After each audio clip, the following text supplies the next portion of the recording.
Hello guys, welcome to another channel Vibha classes part 2 let's continue, जिसमें हम आपके पास after 12th के सब्जेक्ट्स को लाने की कोशिश कर रहे हैं। तो इसी सीरीज में हमारे पास फाइनेंशियल मैनेजमेंट के चैप्टर 2 के पार्ट 4 में हम आपके पास इसके न्यूमेरिकल प्रैक्टिस के लिए लेकर आए हैं, बिकॉज बिना न्यूमेरिकल प्रैक्टिस के बहुत मुश्किल हो जाता है। लास्ट जो इसका पार्ट 3 है उसमें जितने भी फॉर्मूले इस चैप्टर के अंदर थे हमें एक ही वीडियोज के अंदर उसको कंबाइन करा है, ताकि आप एक ही जगह पर सारे फॉर्मूलेज एक साथ नोट डाउन कर सकें और एक ही साथ समझ सकें। अब उन क्वेश्चंस को किस तरीके से अटेम्प्ट करा जाएगा जो आपके एग्जाम्स में पूछे जाएंगे। तो देखिए डियर, हमने एक क्वेश्चन लिया है जिसमें पे बैक पीरियड और नेट प्रेजेंट वैल्यू, यानी आप कह सकते हैं एक ट्रेडिशनल टेक्निक का मेथड है और एक मॉडर्न टेक्निक का मेथड है, उसको सॉल्व कैसे करना है। तो आपके पास क्वेश्चन में क्या दे रखा है, company require an initial investment 1,50,000। अभी जो इनिशियल इन्वेस्टमेंट है इसे ही आप क्या कहेंगे डियर, यही तो आपके पास कैश आउटफ्लो है, इसी का नाम कैश आउटफ्लो भी है। इसे ही आप इनिशियल इन्वेस्टमेंट भी कह सकते हैं। कितने रुपए की करी आपने, 1.5 लाख रुपए की। तो बेसिकली कंपनी को 1.5 लाख रुपए की एक इन्वेस्टमेंट करनी है। अभी इस प्रपोजल को कंपनी एनालिसिस कर रही है और एस्टिमेटेड कैश इनफ्लोज हैं, this is not the real cash inflows, क्योंकि आप सिर्फ एस्टिमेट कर रहे हो कि अगर मैं आज 1.5 लाख रुपए इस पर्टिकुलर इन्वेस्टमेंट में लगा दूं तो मेरे पास कैश इनफ्लोज क्या होंगे। तो आपको 1 to 10 ईयर के different different cash inflows mention है, और हमें यहाँ पे कुछ नहीं दे रखा डेप्रिसिएशन टैक्स वगैरह, तो हम यही मान के चलेंगे जो हमारा रिक्वायर्ड कैश इनफ्लोज है ये वही है, राइट। अब आपके पास सबसे पहले उसने कहा है 10% कॉस्ट ऑफ कैपिटल है। ये 10% क्या होता है डियर, यही आपके पास प्रेजेंट वैल्यू इंटरेस्ट फैक्टर भी आप देख सकते हैं, रेट ऑफ इंटरेस्ट जिसको कह सकते हैं। क्योंकि आप देखिए, आपको जो ये 16,000 रुपए मिल रहे हैं ये 1 साल बाद मिल रहे हैं। अगर मैं ये जानना चाहूं कि इन 16,000 की आज वर्थ कितनी है, या ये जो 2 साल बाद आपको 16,000 मिल रहे हैं इनकी आज वर्थ कितनी है, नेट प्रेजेंट वैल्यू मेथड में यही करा जाएगा। तो चलिए सबसे पहला मेथड देखते हैं। ज्यादा कोई खास इंफॉर्मेशन हमें दे नहीं रखी, टेबल की वैल्यूज हमें क्वेश्चन में ऑलरेडी दे दी गई हैं, तो ऐसा आजकल एग्जाम में हो जाता है क्योंकि टेबल प्रोवाइड करने की फिर टेंशन नहीं रहती। तो चलिए सबसे पहले पे बैक पीरियड की बात करते हैं। तो पे बैक पीरियड क्या चेक करता है कि जो ये 1.5 लाख रुपए हैं कितने टाइम पीरियड में आपके पास कवर हो जाएंगे। तो देखिए सबसे पहले अगर हम टेबल बनाएं तो ईयर हमें बनाना पड़ेगा 1 2 3 4 5 6 7 8 9 10, और हमारे पास कैश इनफ्लोज गिवन है 16,000 16,000 16,000 16,000 22,000 40,000 36,000 30,000, सॉरी राइट, ये थोड़ा सा गड़बड़ हो गई हमारा, ये थोड़ा सा गड़बड़ हो गया डियर, 6th वाले ईयर से हमने थोड़ी सी गड़बड़ कर दी। चलिए 6th ईयर में आपके पास है 32,000, 7th ईयर में है 40,000, 8th ईयर में है हमारे पास 36,000, 9th ईयर में हमारे पास है 30,000 एंड 10th ईयर में हमारे पास है 20,000। अब अगर हम पे बैक पीरियड मेथड की बात करें तो वो कहीं ना कहीं सिंपल होता है। पे बैक पीरियड मेथड में आपने यही चेक करना है कि आपके 1.5 लाख रुपए कब तक आपके पास रिकवर हो जाएंगे, राइट।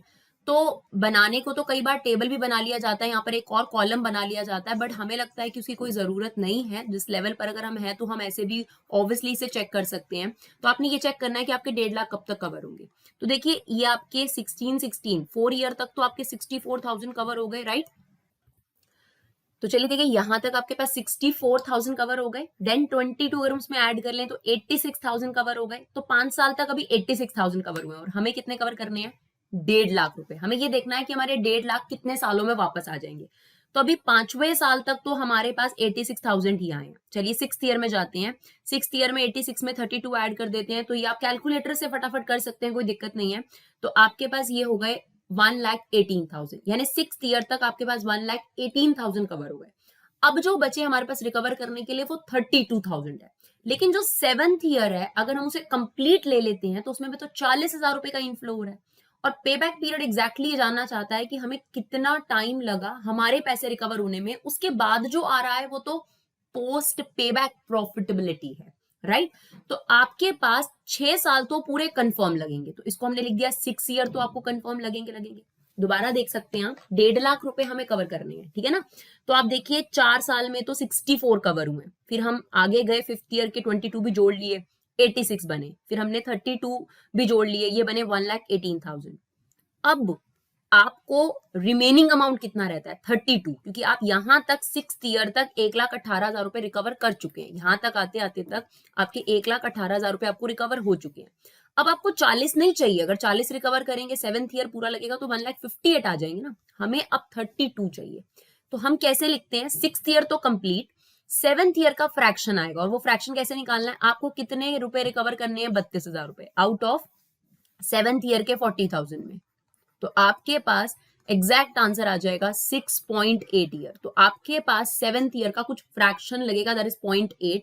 तो ये आपके पास पे बैक पीरियड है, यानी आपको अपना पैसा रिकवर करने में करीब करीब 6.5 साल लग जाएंगे जब आपका पैसा आपके पास रिकवर हो जाएगा। तो this is your first method जो हमसे पूछा गया था, दैट इज पे बैक पीरियड मेथड, राइट। क्योंकि यहाँ पर कोई और इन्वेस्टमेंट कंपेयर करने के लिए नहीं है, अगर होती तो जिसका पे बैक पीरियड कम होता डेफिनेटली हम उसे सिलेक्ट करते, राइट।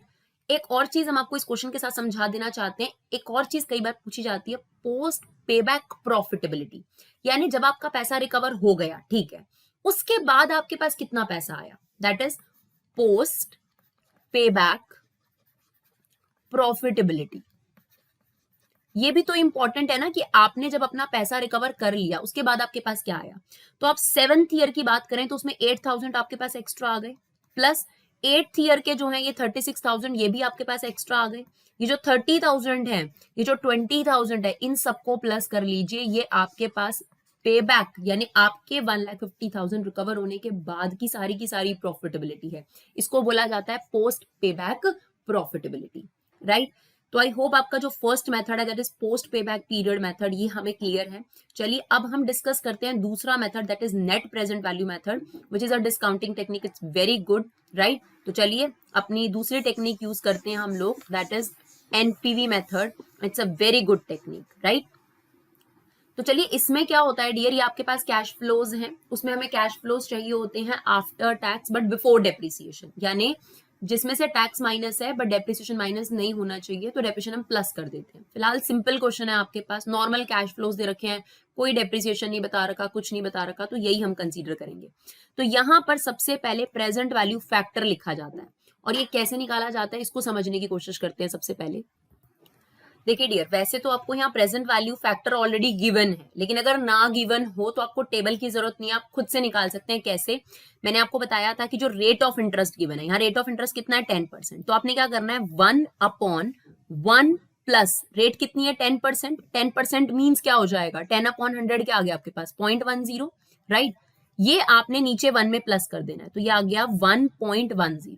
अब आपने क्या करना है 1/1.10 इक्वल टू प्रेस करिएगा, आपका पहला साल का प्रेजेंट वैल्यू फैक्टर आ जाएगा, दैट इज 0.909। फिर दोबारा इक्वल टू प्रेस करिएगा, आपके पास सेकेंड ईयर का प्रेजेंट वैल्यू फैक्टर आ जाएगा, दैट इज 0.826। एंड बस इक्वल टू प्रेस करते जाइए, आपके पास डिफरेंट ईयर्स का प्रेजेंट वैल्यू फैक्टर्स जो है वो आता जाएगा। जैसा कि आपको क्वेश्चन में ऑलरेडी गिवन है तो आपको ऐसा कुछ करने की जरूरत नहीं है, बट ना गिवन हो तो आपको खुद आना चाहिए। उसके बाद 0.683, that is 0.621, 0.564, 0.513, 0.467, 0.424 and the last one is 0.386, right? Dear, ये प्रेजेंट वैल्यू फैक्टर बेसिकली क्या बताता है, यानी अगर आपको कोई भी पर्सन ये कह रहा है आज से 1 साल बाद 1 रुपया मिलेगा, आज से 1 साल बाद 1 रुपया मिलेगा, तो आज उसकी वैल्यू सिर्फ 90 पैसे है। मतलब आज अगर आपसे कोई लोन ले रहा है 1 रुपए का और आपको कह रहा है मैं 1 रुपया वापस करूंगा, तो वो 90 पैसे के बराबर है आज के सिर्फ, राइट। सिमिलरली अगर 16,000 रुपीज हमें कैश फ्लो मिल रहा है 1 साल बाद, अगर हम ये जानना चाहते हैं कि इन कैश फ्लोज की प्रेजेंट वैल्यू क्या है, यानी आज के हिसाब से इनकी वैल्यू क्या है, तो इसको मल्टीप्लाई कर देंगे।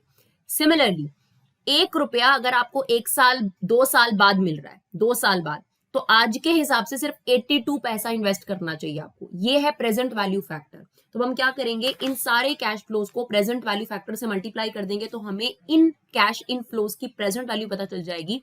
तो अब कैश फ्लोज को प्रेजेंट वैल्यू फैक्टर से मल्टीप्लाई कर रहे हैं, ये आ गया 14,544, दैट इज 13। आप अप्रोक्सीमेट कर देंगे, उसको पॉइंट में नहीं लिखेंगे, राइट। तो अप्रोक्सीमेट कर दीजिएगा, ये आपके पास कैश फ्लोज चलिए आगे आपके पास इसी तरीके से आप मल्टीप्लाई करते जाएंगे 10 908 928 13662 18 कैलकुलेटर तो आपको अलाउड है ही है राइट 20,000 520 20,000 520 16,812 12,720 हो सकता है एक दो डिजिट जो है वो थोड़े बहुत डिफर करे हम लोगों के, ऐसा कोई टेंशन वाली बात नहीं होती, कई बार अप्रोक्सीमेशन का ही होता है, उसके अंदर कोई दिक्कत वाली बात नहीं है। अगर आपका एक दो डिजिट का फर्क आ रहा है तो इतना घबराने की जरूरत नहीं है।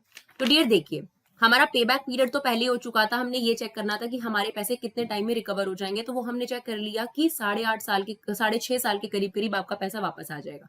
नाउ प्रेजेंट वैल्यू जो कि बहुत अच्छा मेथड माना जाता है एनपीवी मेथड, अब वो क्या करेगा, इन सारे जो आपने कैश फ्लोज थे, ये आपको 16,000 एक साल बाद मिल रहा था, दूसरा 16,000 भी 2 साल बाद मिल रहा था, फिर 16,000, तो इसके टोटल को अगर आप कंपेयर करें 1.5 लाख से तो वो गलत होता है बेसिकली, बिकॉज पैसे की जो वैल्यू होती है टाइम के साथ साथ वो गिरती जाती है। आप ये खुद भी देख सकते हैं, यहाँ पर देखिए पैसे की वैल्यूज आज जो 1 रुपए की चीज है वो 1 साल बाद सिर्फ 90 पैसे आप जो है 90 पैसे की वर्थ हो जाएगी आपकी। तो यही चीज उसने आपको वैल्यू मेंशन कर रखी है। तो यहाँ पर जब हमने इनकी प्रेजेंट वैल्यूज निकाली तो जो 16,000 रुपए आपको 1 साल बाद मिल रहे हैं आज के हिसाब से वो सिर्फ 14,544 रुपए है। अगर आपको 16,000 रुपए 2 साल बाद मिल रहे हैं तो आज के हिसाब से उसकी वैल्यू सिर्फ 13,216 रुपीज है। सिमिलरली अगर हम 3 साल बाद 16,000 रुपए निकाल रहे हैं तो आज के हिसाब से वो सिर्फ 12,016 रुपए है।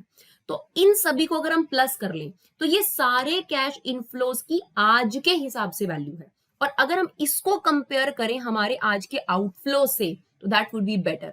तो अगर हम इन सारे कैश इनफ्लोज को प्लस कर रहे हैं डियर, टोटल कैश जो टोटल प्रेजेंट वैल्यू हमारे पास आ रही है, total present values of cash flows, क्योंकि स्पेस नहीं है हमारे पास, नहीं तो हम नीचे ही यहाँ मेंशन करते, तो ये आ रहा है आपके पास 1,04,186। देखिए अगर आप वैसे ही से टोटल करते तो आपको लगता बहुत बढ़िया है, 1.5 लाख तो हमारे 6 साल में ही कवर हो गए थे।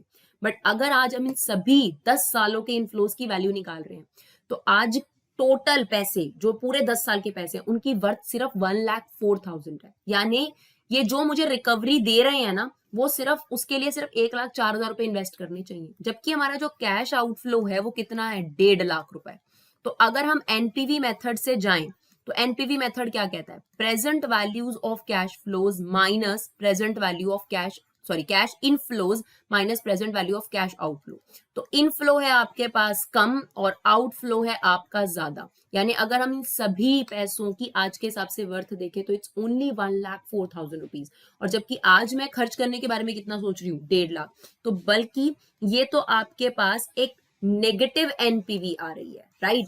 अगर नेगेटिव एनपीवी आ जाए तो आपको ऐसे प्रोजेक्ट को क्या कर देना चाहिए, ऐसी इन्वेस्टमेंट को क्या कर देना चाहिए, रिजेक्ट कर देना चाहिए, बिकॉज यहाँ पर आपका कोई फायदा नहीं है। आई होप एक क्वेश्चन आप लोगों को क्लियर रहा हो। चलिए बढ़ते हैं नेक्स्ट क्वेश्चन की तरफ।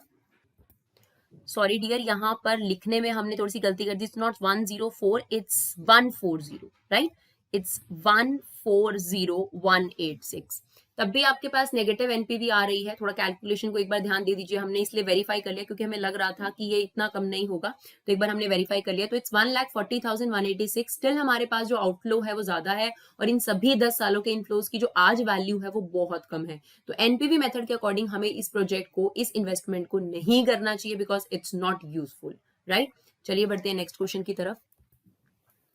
चलिए देखते हैं दूसरा क्वेश्चन है आपके पास, a company is considering the replacement of its existing machine which is obsolete. मतलब आपके पास कंपनी की एक मशीन है जो बेकार हो चुकी है, अब आउटडेटेड हो चुकी है टेक्नोलॉजी से। The company is faced with 2 alternative, तो कंपनी के पास 2 ऑल्टरनेटिव है और हमें आइडेंटिफाई करना है कि कौन से ऑल्टरनेटिव के लिए जाना चाहिए। To buy machine A which is similar to the existing machine, तो एक मशीन ए है जो कि पुरानी मशीन जैसी ही है, and to go for the machine B which is more expensive but have greater capacity. तो दोनों ही कंपनी को अच्छी लग रही है क्योंकि जो मशीन ए है वो पुरानी मशीन जैसी है और जो मशीन बी है वो थोड़ी एक्सपेंसिव है लेकिन उसकी अच्छी कैपेसिटी है।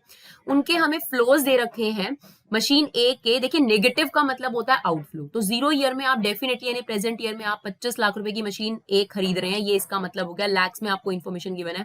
फर्स्ट ईयर में आपको इससे कोई इनफ्लो नहीं होगा, सेकंड ईयर में 5 लाख का इनफ्लो, थर्ड ईयर में 20 लाख का इनफ्लो, फोर्थ ईयर में 14 लाख का इनफ्लो, फिफ्थ ईयर में 14 लाख का इनफ्लो। सो आप भी ऐसे ऊपर लैक्स लिखकर और ये चीज कंटिन्यू कर सकते हैं। फिर मशीन बी की अगर हम बात करें तो 40 लाख रुपीस का आपका आउटफ्लो हो रहा है प्रेजेंट ईयर में, उसके बाद आपके कॉन्टिन्यूस ईयर में इनफ्लोज हो रहे हैं या आपके पास रिकवरी आ रही है. The company's cost of capital, that means rate of interest, is 10%. The finance manager try to evaluate the machine by the following methods. यानी हमें NPV मेथड भी करना है, प्रॉफिटेबिलिटी इंडेक्स, ये दोनों तो हमारे हो गए डिस्काउंटिंग टेक्निक्स, राइट. तीसरा है हमारा पेबैक पीरियड मेथड, जो कि हमारा ट्रेडिशनल टेक्निक है और ये बहुत ज्यादा आपको क्वेश्चंस में देखने को मिलता है. पेबैक पीरियड बहुत बार आता है एग्जाम में. At the end of his calculation, however, the finance manager is unable to make up his which machine to recommend. तो हमें उसको डिफरेंट कैलकुलेशंस करके यही रिकमेंड करना है कि डिफरेंट मेथड्स के अकॉर्डिंग वो किस मशीन के लिए जा सकता है. तो सबसे पहले अगर हम एनपीवी और प्रॉफिटेबिलिटी इंडेक्स की बात करें तो उनके लिए सेम रिक्वायर्ड चीजें होती हैं. तो सबसे पहले हम वही करते हैं. तो हमें एक टेबल बनाना पड़ता है. पहले हम ईयर लिख लेते हैं. तो ईयर है हमारे पास 1 2 3 4 5. 0 ईयर इज नथिंग बट वो आपको ये बता रहा है कि प्रेजेंट ईयर में कैश आउटफ्लो कितना हुआ है. तो अगर हम मशीन ए की बात करें तो मशीन ए में हमारा जो खर्चा पड़ेगा वो पड़ेगा 25 लाख रुपए. ठीक है, मशीन ए, मशीन बी. तो आप चाहें तो यहाँ पर आप इंफॉर्मेशन जो लिखेंगे कैश फ्लोज, उसके आगे आप रुपीज जो है वो मेंशन कर सकते हैं कि ये लैक्स में है. तो हम भी यही मेंशन कर रहे हैं कि ये लैक्स में आपके पास है, आपको मेंशन करने की जरूरत नहीं है. तो मशीन ए का जो कैश आउटफ्लो है यानी जो आपके पैसे लग रहे हैं वो है 25 लाख, राइट. और जो मशीन बी है वो आपकी 40 लाख में आएगी. थोड़ी महंगी आएगी लेकिन उसके अपने बेनिफिट हैं. यही हमें कंपेयर करना है कि किसके ज्यादा बेनिफिट लगेंगे. तो सबसे पहले देखिए, अगर हम एनपीवी मेथड की बात करते हैं तो दोनों ही के लिए हमें प्रेजेंट वैल्यू फैक्टर चाहिए होगा, राइट. और प्रेजेंट वैल्यू फैक्टर के लिए आपको रेट ऑफ इंटरेस्ट दे रखा है 10%. तो हमने आपको बताया था कैसे कैलकुलेट होता है ये. 1/1 प्लस 10% को आप क्या लिख सकते हैं, 0.10. तो इट्स 1/1.10. एक बार इक्वल टू प्रेस करेंगे तो जो आपके पास प्रेजेंट वैल्यू फैक्टर आएगा वो आएगा फर्स्ट ईयर का, दैट इज 0.09. फिर एक और बार इक्वल टू प्रेस कर दीजिए 0.826. अब देखिए इस क्वेश्चन में नहीं गिवन था तो आपको फाइंड आउट करना था. तो आप इसे कैलकुलेटर पे बड़े आराम से कैलकुलेट कर सकते हैं, कोई दिक्कत वाली बात नहीं है. दोबारा से हम आपको बता देते हैं कैसे कैलकुलेट करना है. जो भी रेट ऑफ इंटरेस्ट है 1 फिक्स है, नीचे भी ये वाला 1 फिक्स है, प्लस जो रेट ऑफ इंटरेस्ट है उसे डेसिमल में कन्वर्ट करना है. लाइक 5% होता तो 0.5 आ जाता, 3% होता तो 0.03 आ जाता. 1/1.10 इक्वल टू प्रेस करते ही आपके पास पहला प्रेजेंट वैल्यू फैक्टर आ जाएगा. फिर इक्वल टू प्रेस करते जाइए, जितने आपको चाहिए इक्वल टू प्रेस करते जाइए. आप चेक भी कर सकते हैं, यही सेम आ जाएंगे आपके पास, राइट. तो एनपीवी मेथड के लिए प्रेजेंट वैल्यू फैक्टर हमने वो निकाल लिया. उसके बाद हमने कैश फ्लो लिखे मशीन ए के, जो कि हमें दे रखे हैं. पहले साल में कुछ भी नहीं है, सेकेंड ईयर में है 5 लाख, देन है आपके पास 20 लाख, देन है 14 लाख एंड देन है 14 लाख. अब आप क्या कर सकते हैं, प्रेजेंट वैल्यू फैक्टर से इसको मल्टीप्लाई कर सकते हैं. तो ये आ जाएगा present value of cash flow machine A, right. तो ये तो आपके पास डैश आएगा क्योंकि इसमें कुछ भी नहीं है. इसको मल्टीप्लाई करेंगे तो ये आ जाएगा आपके पास 4.13. थोड़ी बहुत कैलकुलेशन ऊपर नीचे हो सकती है डियर, आप प्लीज कंसेप्ट पे फोकस करिएगा और कैलकुलेशन आप खुद भी ठीक कर लीजिएगा. तो इसको मल्टीप्लाई करा हमने, ये आ गया. ऐसे ही हमने इसको मल्टीप्लाई करा, ये आ गया 9.53. देन हमने मल्टीप्लाई करा तो ये आ गया 8.69, राइट. अब आप इसका क्या कर सकते हैं, टोटल कर लीजिए. टोटल करेंगे ताकि हमें present values of cash flows पता चल जाए, दैट इज 37.4. बिल्कुल सिमिलरली जैसे हमने present value of cash flow of A निकाला है, अब हम लिखेंगे कैश फ्लो ऑफ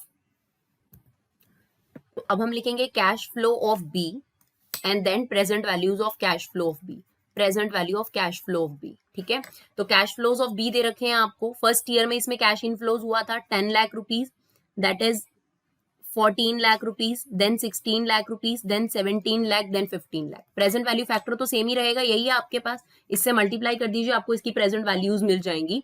तो ये आपके पास कितना आ जाएगा, 9.09. देन आपके पास क्या मल्टीप्लाई करा, 10 को प्रेजेंट वैल्यू फैक्टर से. नाउ 14 को इससे मल्टीप्लाई करेंगे तो ये आ गया आपके पास 11.56. देन 16 को इससे मल्टीप्लाई करेंगे तो ये आ गया 12.02. देन 17 को इससे मल्टीप्लाई करा तो ये आ गया आपके पास 11.61. देन आपने 15 को मल्टीप्लाई करा तो ये आ जाएगा 9.31. अब डियर हम इसके भी प्रेजेंट वैल्यूज का जो है टोटल ले लेंगे तो ये आपके पास आ रहा है 53.6, that is present values of cash inflows. अब हमारे पास जो पहला मेथड है दैट इज एनपीवी मेथड. तो अगर हम एनपीवी मेथड के लिए जाएं और मशीन ए का एनपीवी मेथड निकालें तो क्या फॉर्मूला होता है, present value of cash flows minus present values of cash outflows.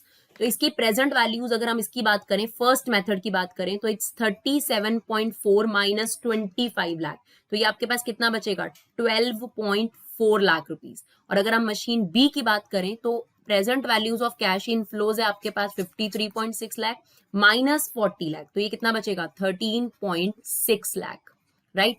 अगर हम इसके बेसिस पर कंपेयर करें कि कौन सा मशीन बाय करना चाहिए, तो ऑब्वियसली मशीन बी को फर्स्ट रैंक और मशीन जो ए है उसको सेकंड रैंक दी जाएगी, बिकॉज इसकी जो आपके पास बचत है कंपनी के पास वो है 13.6 लाख, जबकि यहाँ पे 12,40,000 आपके पास बचेंगे। तो ये वाला मेथड उस पर्सपेक्टिव से बहुत बेटर है, राइट।